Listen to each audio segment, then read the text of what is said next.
Good day everyone. We're Company 1 of Cylindrical Manipulator of MEXE 3202. And today, we'll be discussing a singularity computation of a cylindrical manipulator.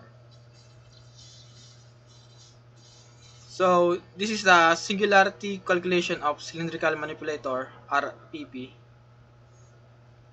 From the Jacobian matrix, we will find the determinant of it.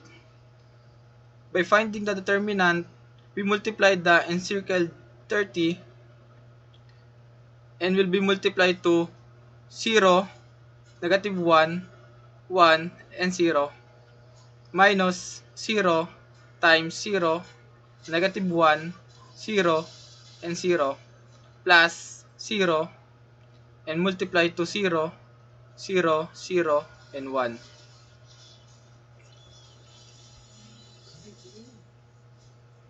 But before multiplying it, we will cross multiply the matrices and find its differences.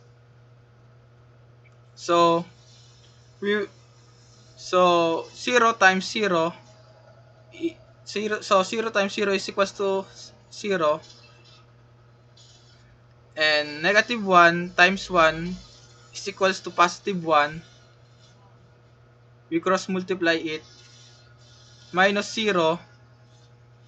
Since there is a 0 multiplier, it will be equal to 0, same as the third term. So it is equals to 30 times 1 minus 0 plus 0. So the determinant or singularity is equals to 30. So that is the final answer. Thank you for listening.